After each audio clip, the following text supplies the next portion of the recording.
You've heard it a million times. It's the first rule of weight loss. Calories in, calories out. Sounds simple, right?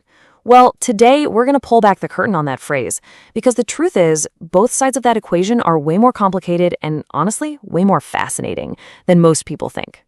Let's get into it. So what's the deal here? Is this just a basic law of physics and undeniable truth? Or is it a totally outdated myth that's just setting people up for failure? The crazy part is, the answer is, well, it's kind of both. And figuring out why is the key to everything. Okay, first, let's tackle the calories in part. It seems straightforward enough. You just read the nutrition label on the package, and that's that. But as it turns out, the numbers we all rely on are, well, they're a little bit of an illusion. What if I told you that the calorie count on your food could be off by 20%? And no, that's not a typo. That's actually the legally allowed margin of error. That's right. The experts, like nutritional scientist Dr. Layne Norton, point this out all the time. That snack you thought was exactly 100 calories, it could be 120, or it could be 80. Now imagine that small error applied to everything you eat in a day. It adds up, right? It makes tracking calories with perfect precision basically impossible from the get-go. And if that wasn't messy enough, it gets even weirder. See, the number on the label is the total potential energy in that food. But your body can't always use all of it. This is what we call metabolizable energy. Things like insoluble fiber, for example, can act like a bouncer, preventing some calories from ever being absorbed. So what you actually get is often less than what the label says you ate.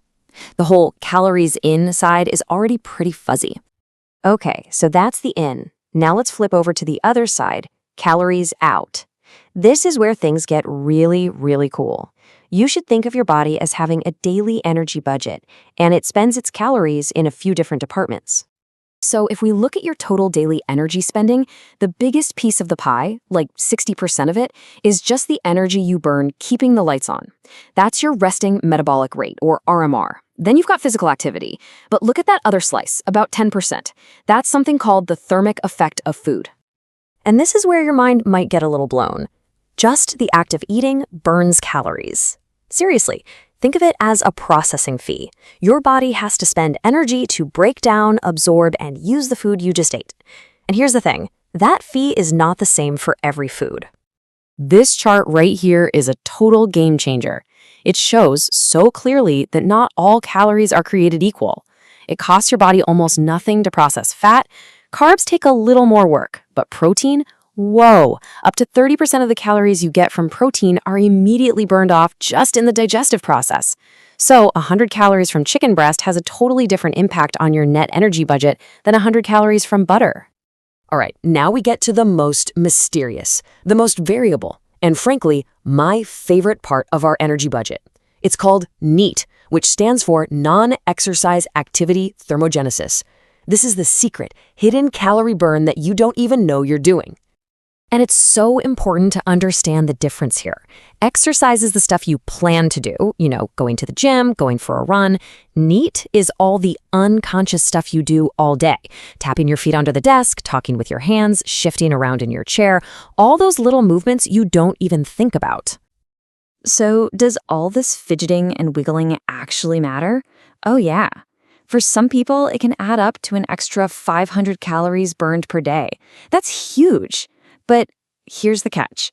The moment you start dieting, your body starts fighting back. As soon as you cut your calories, your ancient survival instincts kick in. Your body wants to conserve energy, so it starts to secretly dial down your NEAT. You just move less, without even realizing it. And that sudden drop in your daily calorie burn is one of the biggest reasons people hit that dreaded weight loss plateau. Your own body is quietly putting on the brakes. So we figured out that the whole calories in, calories out thing is fuzzy, it's adaptive, it's complicated. But you know what? Even if you could track every single calorie perfectly, it still wouldn't guarantee success. Because the biggest piece of this entire puzzle isn't about biology, it's about psychology. The sad reality is that most people who lose a lot of weight end up regaining it. It makes you wonder, right? If we know all this science, why is actually keeping the weight off for good so unbelievably hard? Well, the answer has less to do with our metabolism and more to do with our minds. This quote is so powerful. It's from the actor Ethan Suplee, who had this incredible transformation, losing over 300 pounds and keeping it off. And he realized that for the change to stick, he had to change everything about who he was. It wasn't just a diet anymore. It was a complete identity shift.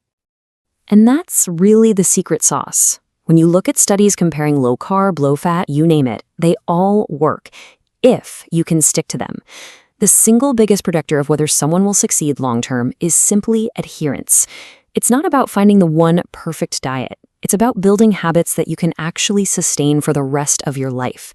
You can't just rent a healthy lifestyle for a few months. You have to truly own it. So what's the big takeaway here? Calories in, calories out is not a myth. It's a biological reality, but it's not a simple calculator either. It's a dynamic, personal, and constantly changing equation. And what that really means is that your success isn't going to come from finding the perfect plan, but from finding the one that feels the least restrictive to you. Because the only method that works is the one you can see yourself doing forever. That's not a diet. That's just who you are now. So the real question isn't how many calories, but what new life can I build for myself and truly own?